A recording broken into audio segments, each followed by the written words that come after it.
everyone, welcome to the kitchen. Today I'm joined by Reece. Hello Reece. Hi Juliet. One of our junior ambassadors and rising stars. And today I'm going to teach Reece and all of you how to make a delicious chocolate torte and also how to make white modelling chocolate and do loads of really cool decorations. Yes, I'm really excited. Yeah, so I can't wait to show you this. I know you're brilliant at cake making, you do all the buttercream, but this is something completely new. So let's get started. All right. So what we're going to do, we're going to make a really delicious chocolate cake. So the first thing that we need to do is just melt our chocolate. So I've got some dark chocolate here. So we're just going to gently melt it. So in it goes. So for this recipe, we're going to bake our cake in 3 layers and layer it up with a lovely chocolate frosting. While that's melting, we'll line our cake tin. When I get a brand new baking parchment roll, I will just saw off the end. That's a really smart idea. Well, the chocolate's almost melted. Brilliant. There we go. You've got a nice kind of strip like this. That's good because you can sort of like have any different size tin. I just do this and then just pinch it off. So I just need to do 3 of those. So once the chocolate's melted, we'll just take that off the heat, Reece, and just leave it to one side. So we just need it to cool down before we put it into our sponge mixture. So let's just grease the tin. So how about if I grease them and then you can line them. Actually, I'll tell you what I might do. I might just get rid of that for now because we don't need that. And I'm really clumsy in the kitchen. I had a massive tub of sprinkles and I was decorating a cake. I spun the turntable and the sprinkles just went all over the kitchen. Oh no. And they were like the mini hundreds and thousands. They were everywhere. Oh, the tiny balls? Yeah. Oh gosh. And I bet your dogs were enjoying that, weren't they? So I was getting, whenever I'm doing baking, we call our dog, I call him a great white shark. It's because he kind of just goes round the room, like all around the edges, like really slowly, just hoovering up it all, but a basking shark. Right, so there we go. So basically, if you don't mind lining that for me, there, Reece. This is a really, really good hack. Good way of not wasting loads of parchment paper as well, because there's other hacks where you like cut it into a square and then you do the triangle and then you cut all the edges. It's just wasted. Exactly, you're right. See, all lined. Perfect. And that didn't take long, did it? No. That's the great thing, which I really love about baking, actually. Everyone's got their own way. So there isn't a right or wrong way. No. Whichever way works for you. And that's the great thing as well. You're always, even no matter how long you've been doing it for, you're always learning new ways of doing things. Let's make our sponge mix. Right, so the first thing we're going to do is get our sugar in the bowl. Light muscovado sugar in there. And then we're going to add some butter in there. So we're going to beat that together. So we're just going to mix it, just to start with on slow. Otherwise we know what happens, it explodes everywhere, doesn't it? That's what I also love about the Kenwood cake mix, has that fold setting. Because I'm used to it whenever I'm chucking everything in a mixer and then it just poofs out everywhere. Yeah. But now I can literally fill it to the brim with icing sugar, put it on the fold setting. It doesn't fly out at all. Exactly, because otherwise it's a nightmare, isn't it? It just goes everywhere. Once all of the sugar and butter's just combined, then I can turn up the speed. And I just want to beat it for a couple of minutes until it's really pale and fluffy. So if I just quickly show you here, if you look now, you can see obviously there's a bit of butter there, but it's really, really dark. Yeah. So we'll know it's ready when it goes much lighter in colour and it'll be really pale and soft and fluffy. So we'll just give this a good mixing. I'm going to add in some vanilla bean paste. Oh, I love vanilla bean paste better than vanilla extract. I do too. So I'm just going to, I never really measure it, just kind of a nice sort of like couple of teaspoons worth in there. And now we'll just beat that together, butter and sugar, give it a good old mix. Whack up the speed. Yeah, I love it because it sounds like it's taking off.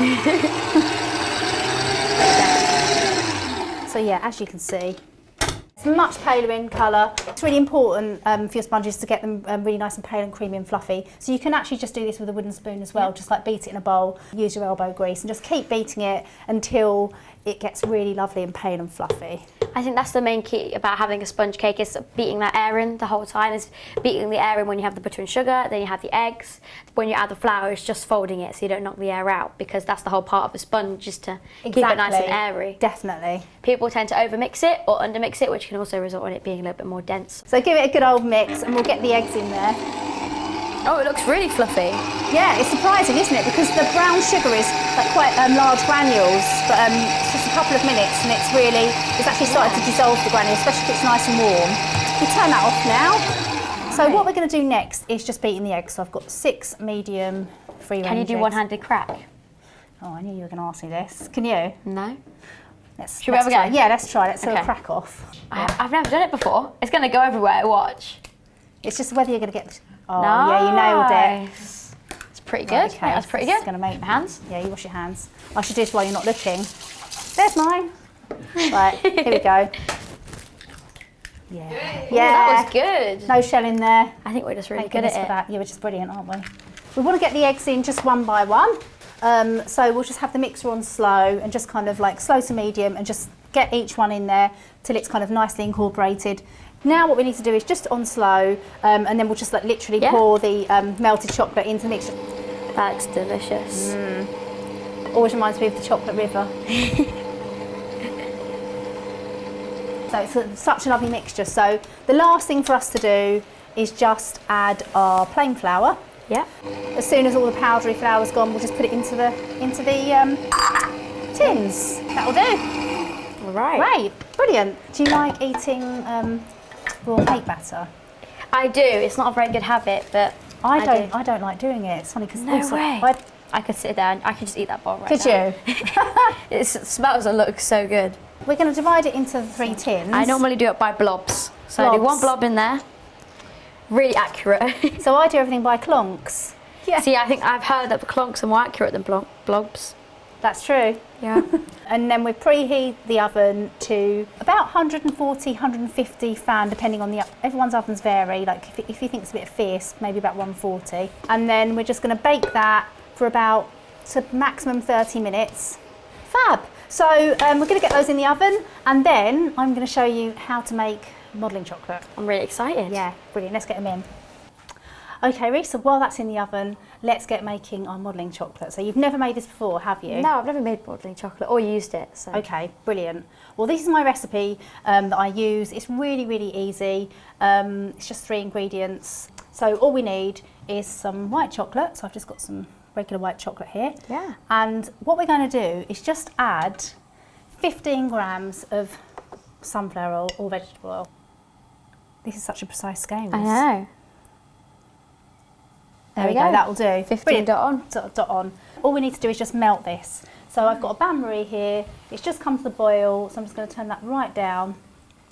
And exactly the same way that we did with the dark chocolate, we're just going to melt this. The other ingredient, the 3rd ingredient, is liquid glucose. Ooh. So in here, I've got some liquid glucose, and I've sat this in a pan of hot water. In actual fact, it does need to be a bit hotter, so I'm just going to refresh that. So why does it need to be in hot water then? So liquid glucose is actually really, really viscous and thick, and it's not very runny at all when it's just at room temperature. So what I want to do is get this to a similar temperature to the melted chocolate, and then we're going to combine both of this into the bowl. And that's going to give us the perfect kind of marriage of the two blending together. And literally, we're just going to use a spatula. We're going to kind of combine it, and you'll see what happens. It will just start to melt together, and you'll be able to see like the streams of the glucose and the chocolate. Then all of a sudden, it will come together after about 10 to 15 scrapes.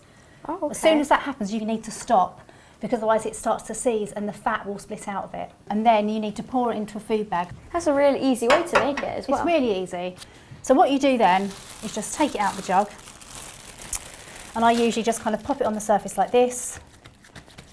Literally, we'll leave that. I do it for a minimum of like 24 hours before. Right, so this is like your pliable mixture. So it does feel really greasy in here, but let me just show you. So you can maybe have a go too. Yeah. So it's mine? Yeah. So Right. now we just need to knead it. Whoa. So just kind of like, I use my hands. Sometimes when it's really wintry, I will pop it in the microwave for 5 to 10 seconds just to soften it up, because it can be very, very Hard. Yeah. So I don't think this needs to go in the microwave. No, definitely not. So we just need it the similar way that we would with any fondant. And once we come to roll it out, we will cover our cake with it. So in the meantime, I'm going to get out some more modelling chocolate, and we're going to get our decorations ready so that then we can put them all onto our covered cake. Excited. Yeah. So we'll start off with the little ruffles. So I prefer these to the big fans I used to make because they're more delicate. I've actually put the modelling chocolate in the fridge because it's so hot today. Yeah. So I'll just grab that. So I've got a piece for you, so we can both do it together. So amazing. We don't need a lot because we're going to roll it really thinly. So I said before it's kind of quite an expensive covering. Yes. But with fondant, you obviously roll it out to quite a thick layer. Yeah, yeah. With modelling chocolate, you do it much thinner, so you do get more out of it. So we don't even need to use the whole amount to roll out to start doing our fans. We can, smaller pieces are better to work with, especially when it's hot weather. So I'll just give you a piece like that to start with, and we can just leave. Should we put these back in the fridge? Yeah. Just to kind of keep them from melting away.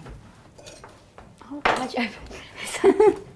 So if at any time your hands do get really sticky, you just have to stop and wash them, otherwise it can get really tricky. So first of all, we'll just make our chocolate pliable again. So just using the sort of warmth of your hands, just to kind of make it mouldable so we can roll it. And I always do that first without any icing sugar. Especially when you're doing fondant, you never want to add icing sugar at this stage because you're going to dry it out. Yes. White chocolate is easy. Once it's nice and pliable, then we're going to get our icing sugar.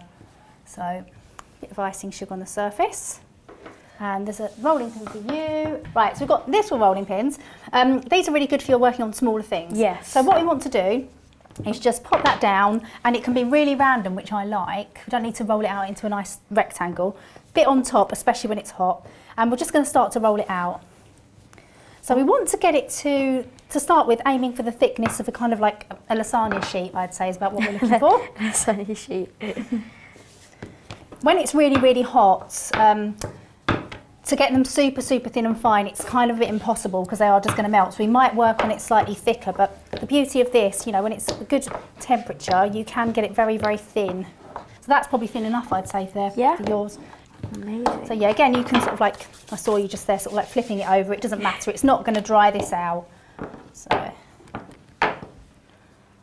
perfect. So, and then to make these, all you need to do is just cut some pieces. And again, I like to have different sizes because we're going to have to fill different gaps and things. Yeah. So I would just randomly cut this into 3, say, for example, so you can do the same.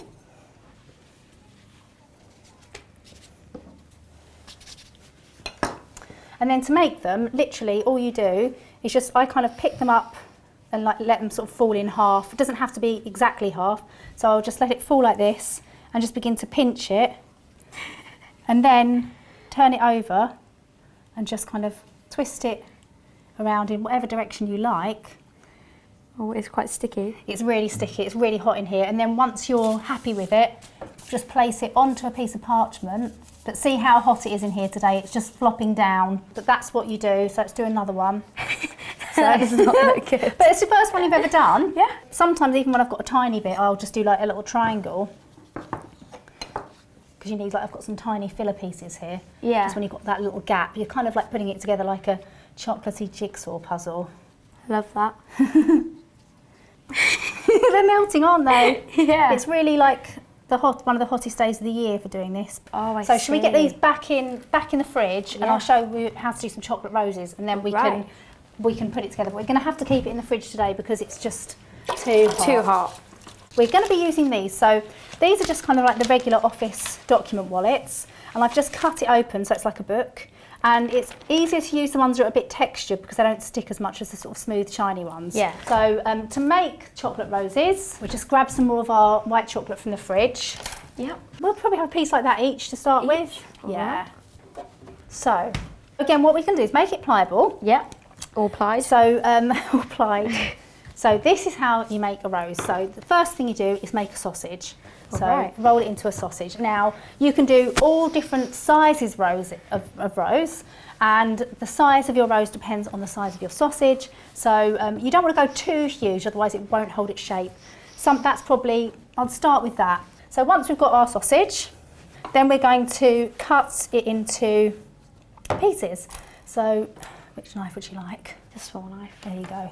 So all you need to do is just cut it into pieces. Roughly,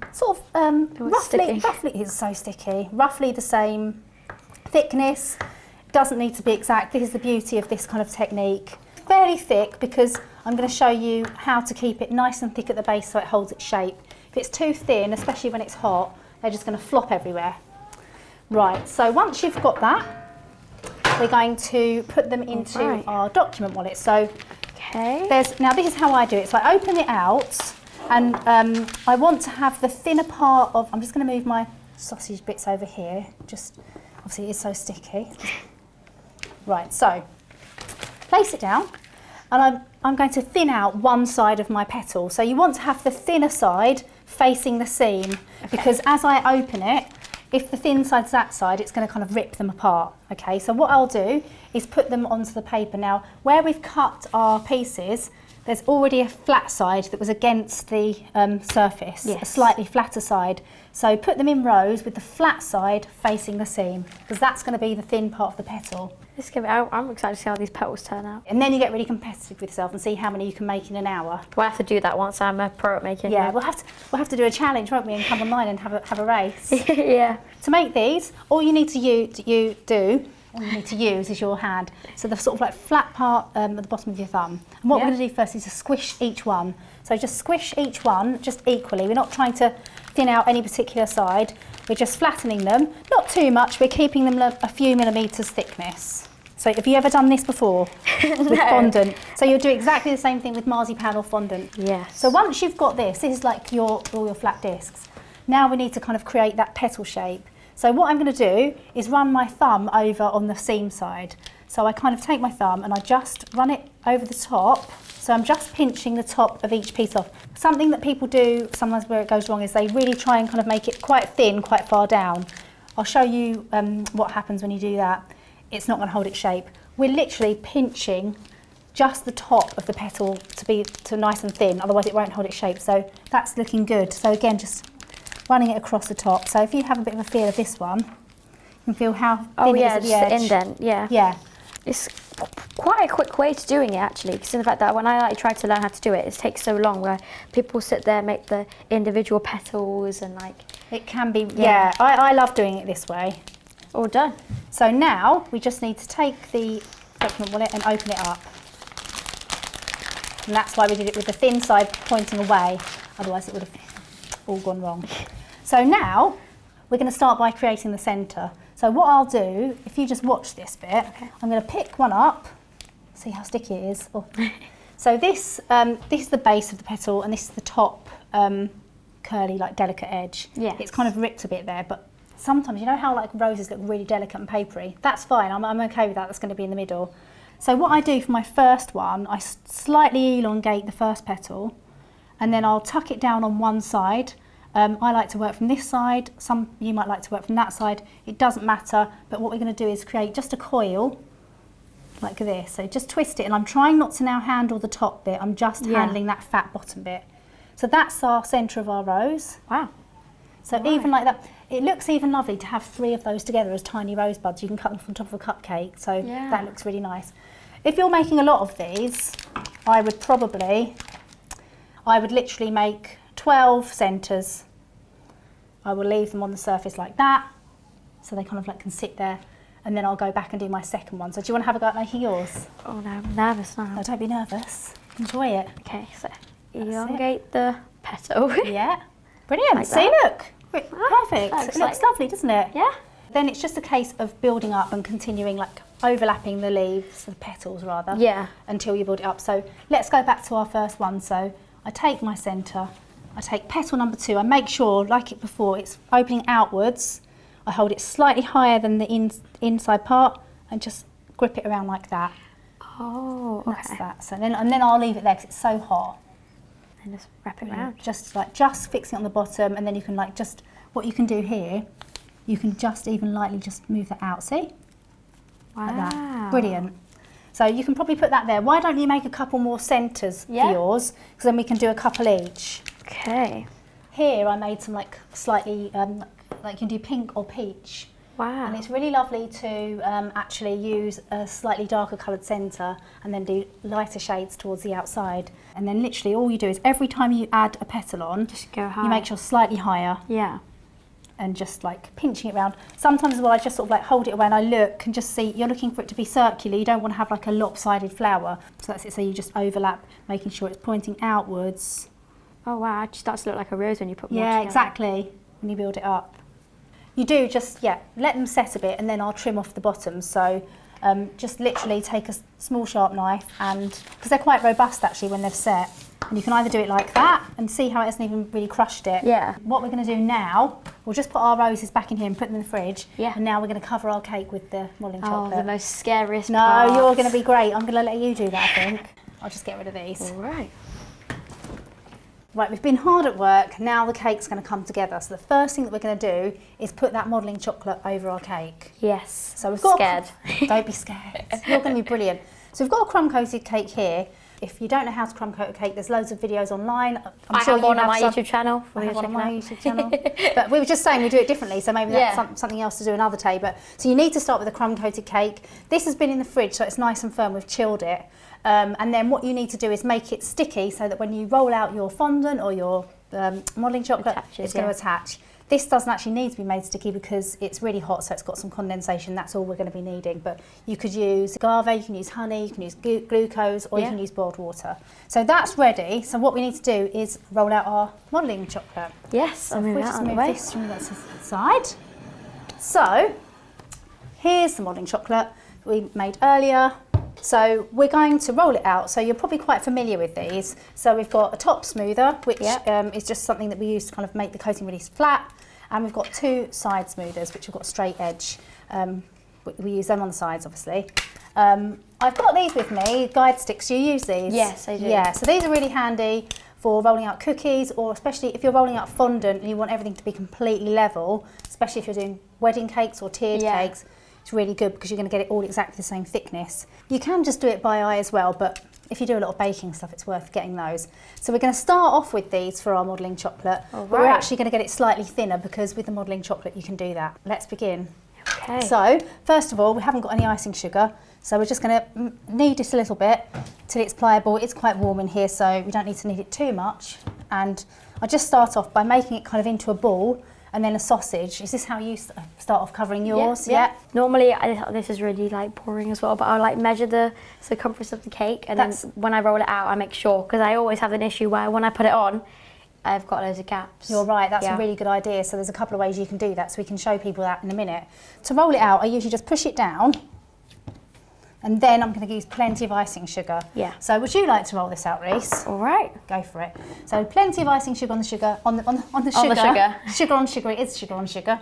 There we go. So if you could just start rolling this out for me, Reece. Do you have a kind of method where you roll out to make sure it doesn't kind of go all spidery? Normally I roll it one way, turn it, roll it the other, and turn it, and just keep on going till it ends up like a circle. Perfect. So I'll sort of do so you'll feel it's a bit stiff, surprisingly stiff actually. But the great thing about it is really kind of hardy and it's very robust. So you see where you've got kind of like quite a thick bit here? Yeah. I'm going to show you a way to kind of avoid doing that. Okay. So we can just re-roll this literally. So I'm just going to show you my way of doing it, just because I'm here to show you, because everyone does things in different ways. So a bit of icing sugar on top. I always start with my rolling pin in the middle of the icing, and I roll towards myself, and then I roll away.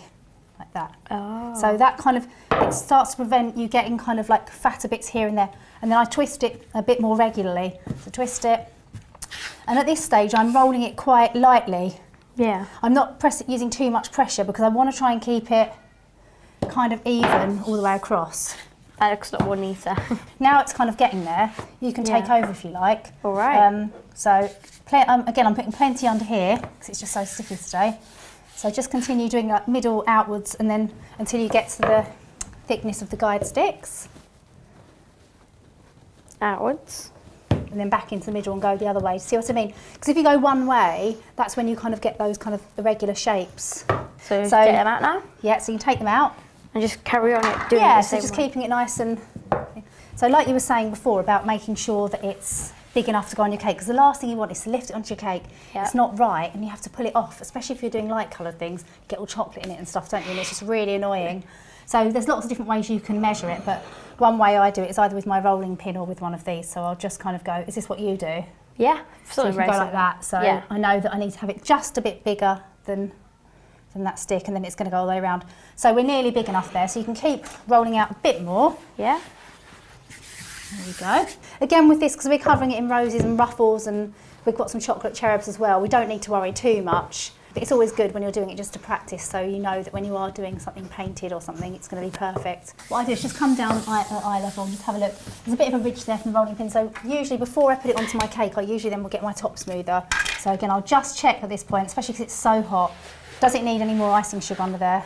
I'll just get my top smoother and I'll just polish it on the surface like this, just to kind of... Yeah.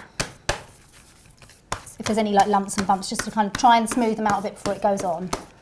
So we're going to get it onto the cake. Do you want to lift this on and cover it, or do you want me to show you? Don't be scared. I'll have a go. Why not? Brilliant. So before we do that, we're going to get this cake onto the surface. So what we want to do is pop it off. You noticed earlier that it's got a hidden board under there. Yeah. Because we want to cover completely over the whole cake, including its hidden board. So we're going to get that off. And I'm just going to leave this to one side so that's ready to bring in. So how do you get your fondant or something onto a cake? Do you roll it over your rolling pin? Yeah. Brilliant. So loads of icing sugar over the top and then roll it onto your pin. Fantastic. Great. And then it goes down there. All right. And then... So what I do... Oh, you do it from the side. Go on, you do it. You show me how you do it. I don't think that's right. Look, so what I do, once you've got it on the pin, the beauty is you have it like this. So you come down here at eye level, and I know that I've got plenty on this side because I can see it. Yeah. And I know that I've got it in the middle. So you work like this, and then you roll it away so you don't trap any air bubbles like this. Okay? Oh, I see. And then you get your top smoother. And you can use quite a good firm pressure because we've got that lovely chocolate truffle torte under there. So that's what you want to do first. And round here, where you get a lot of the trouble with the fondant, you shouldn't really get that with the modelling chocolate. So if you get a bit of a crease in modelling chocolate, I'm going to show you how it doesn't matter because we can just use the smoother to really smooth it away. So you just kind of like, even round here where you've got this crease, I'm just going to show you, you can actually just seam that together like this. And we'll just polish that away. So when you trim it off, I usually go round a bit further than the edge of the cake, so about 2 centimetres around, giving myself a bit of a skirt at the bottom. So around like this, you can trim it off on your side, and I'll just take the excess away. Obviously, we're not doing it super smooth like fondant. Yeah. But now, so I've got my hands under there, and now I can completely cover that hidden board. So you go around with your smoother, and you bring that down to below the level of the cake board. So once you've smoothed it down, I just take a sharp knife and I hold it at a flat angle to the base of the board, and I'm using that cake drum as a guide to trim it off. See how you get it really, really sharp? Yeah. You don't go round using the knife going outwards because otherwise it kind of pulls the covering away. So you just literally go inwards, sort of almost imagine you're pointing towards the centre of the board. Obviously you've got to be careful with your Hands. Yeah. But also I've used it because it helps me to get that neater crumb coat at the base, which is going to ultimately lead to a better finish. Yeah. So now you get it back on your working board like that, and then this is where you then like work on it, obviously. Yeah. But then now you go to your 2 smoothers, and because you've got the flat edge, and you hold it on one side, and then you just literally. I always come down at eye level and I'm just looking to make sure that it's completely straight. I don't want any A-line or concave edges. Yeah. Do you want to have a go at sort of a bit of smoothing on that? Yeah, all right. Oops, that's not the one.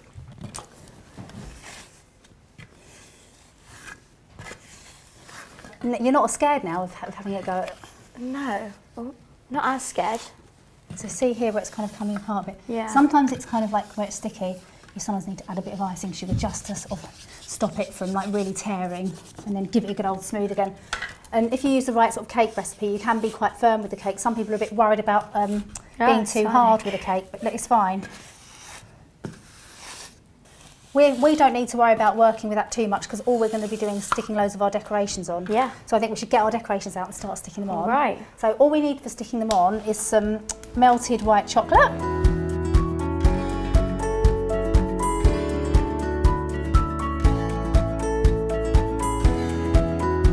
Just kind of like get a bit of chocolate. Okay. And I sort of put it around. So you start at the bottom. So just put a little bit on the bottom like that. Obviously we work around the bottom so that it supports everything that's going up above, and then just choose any sort of fan you like. So that's that. So we're just going to go round in a ring, and then start building up. So just kind of do it by eye really, and just see what little bits you like to fill in. We'll just do it together. But as you can see, once you actually start to decorate it, it's quite quick.